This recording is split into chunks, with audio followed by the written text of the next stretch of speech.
Assalamualaikum warahmatullahi wabarakatuh. Hari ini kita akan membincangkan dua tokoh penting dalam dunia komunikasi dan teori maklumat, iaitu Warren Weaver dan Claude Shannon. Claude Shannon, yang dikenali sebagai bapa kepada teori maklumat, telah memperkenalkan konsep asas tentang bagaimana maklumat diproses dan dihantar melalui pelbagai saluran komunikasi yang ditulis pada karya beliau, A Mathematical Theory of Communication, telah membentuk asas bagi banyak teknologi komunikasi moden. Seterusnya ialah Warren Weaver pula. Beliau merupakan seorang ahli matematik dan penulis, telah mengembangkan idea Shannon tadi dan mengaplikasikannya dalam konteks sosial dan psikologi. Beliau menekankan kepentingan komunikasi yang berkesan dalam pelbagai bidang termasuk politik, sains dan pendidikan.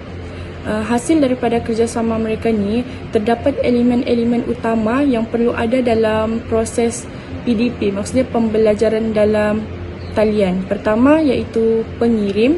Pengirim ni guru tu sendiri. Kedua, penerima iaitu pelajar. Ketiga, message iaitu kandungan pembelajaran, apa yang disampaikan oleh guru tersebut. Keempat, merupakan saluran iaitu medium digital seperti video, teks atau forum. Dan akhir sekali, maklum balas iaitu respon pelajar itu sendiri. Seterusnya kita pergi kepada komponen model Claude Shannon dan Warren Weaver dalam PDP. Dalam PDP terdapat ada elemen-elemen yang perlu ada semasa proses PDP ni. Maksudnya pembelajaran atas talian ni. Kalau elemen ni tidak ada, proses pembelajaran atas talian tu tidak berjalan. Pertama ialah pengirim. Pengirim ni maksudnya adalah seorang guru di mana pengirim bertanggungjawab menyusun mesej supaya mudah difahami oleh penerima. Penerima di situ maksudnya pelajar. Kedua ialah saluran. Saluran merujuk kepada medium yang digunakan untuk menyampaikan mesej seperti email, video, forum dalam talian atau perisian pembelajaran. Kalau macam masa zaman sekarang, terdapat beberapa contoh yang kita gunakan kalau proses PDP, misalnya Google Classroom, Google Meet ataupun Teams. Itu adalah saluran yang kita gunakan untuk komunikasi dengan lecturer kita ataupun guru. Seterusnya ialah message. Message ialah kandungan yang dihantar oleh pengirim iaitu guru tadi dalam pengajaran. Message ini boleh berupa maklumat, arahan atau bahan pembelajaran yang ingin disampaikan kepada pelajar. Maksudnya daripada saluran tadi, Google Form, Google Classroom atau itu semua, guru-guru akan bagi arahan ataupun maklumat pembelajaran di dalam situ tanpa jumpa pelajar tu face to face, secara bersemuka. Akhir sekali ialah penerima, iaitu individu yang menerima message, iaitu kita sebagai pelajar. Dalam konteks pendidikan, penerima perlu memahami message dengan tepat. Setiap apa yang guru kita tu letak dekat dalam saluran tadi tu, kita mesti faham apa yang dia minta. Ataupun kita boleh terus, kalau zaman sekarang kita boleh chat lecturer kalau tidak faham, lepas tu tanya apa maksud kerja yang saya sampaikan sekarang, apa maksud kerja yang cikgu sampaikan sekarang, macam tu. Di samping itu, kelebihan menggunakan model Claude Shannon and Warren Weaver, yang pertama ialah membantu mendidik, mengatasi dan mengatasi gangguan atau dalam komunikasi. Sebagai contoh, pendidik dapat mengenal pasti punca gangguan tersebut. Sebagai contoh, masalah gangguan di sini, masalah line yang tidak kuat, masalah internet yang tidak kuat, seperti itu masalah itu. Dan yang kedua ialah membantu dalam merancang strategi komunikasi yang lebih efektif. Dengan adanya model ni, guru boleh menyediakan satu penyelesaian bagi setiap masalah tu, penyelesaian yang lebih efektif untuk menyelesaikan masalah yang dihadapi mereka ketika melanjutkan pelajaran di atas talian. Yang ketiga pula, membantu meningkatkan kualiti komunikasi dan PDP sekalian.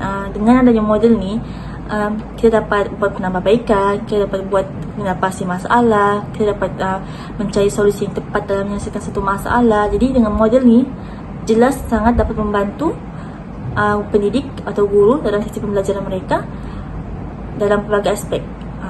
juga di samping itu kesan daripada ni, sesi pembelajaran tu akan jadi lebih mudah dan belajar dengan lancar tanpa sebarang gangguan.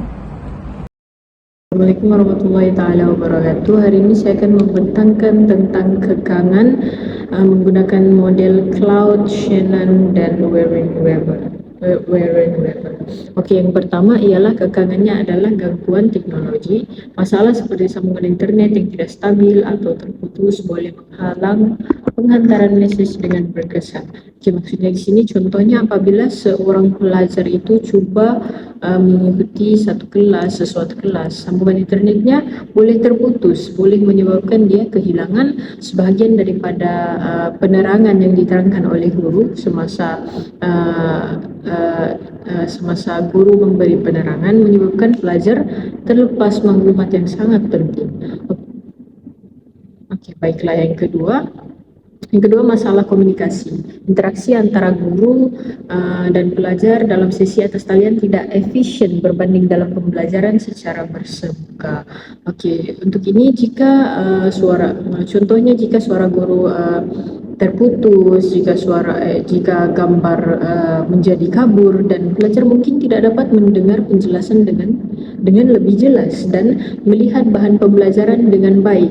Itu antara masalah-masalahnya lah, masalah komunikasi, masalah gambar, dan seterusnya. Kekangan yang ketiga ialah masalah kekeliruan. Pelajar mungkin salah faham atau mentafsirkan mesej yang disampaikan secara keliru disebabkan kekurangan isyarat bukan verbal seperti intonasi, suara dan gerak tubuh. Okey, maksudnya di sini seorang guru tu mungkin memberikan arahan dengan suara yang tenang, suara yang lembut, tetapi pelajar mungkin mentafsirkan sebagaimana arahan guru tu ialah tegas ataupun marah kerana tidak melihat ekspresi wajah ataupun gerak tubuh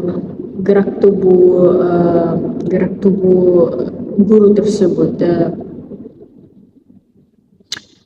Antara kekangannya juga ialah masalah kekeliruan ni, jika jika internet mempunyai masalah internet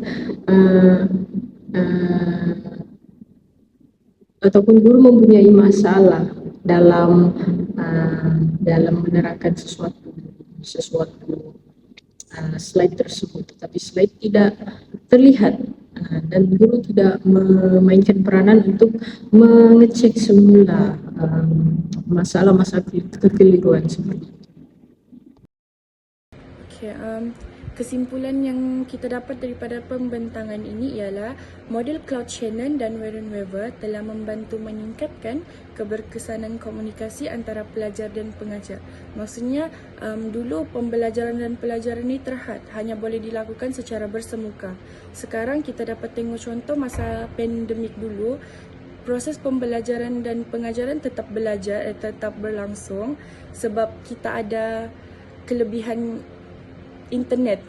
Jadi maksudnya kita punya pembelajaran sekarang tidak terhad. Kita boleh pelajaran tidak hanya berlaku secara face to face, tetapi boleh juga dilakukan secara atas talian dan ianya berkesan selagi mana ada model-model ataupun elemen-elemen yang wajib ada. Sekian, terima kasih.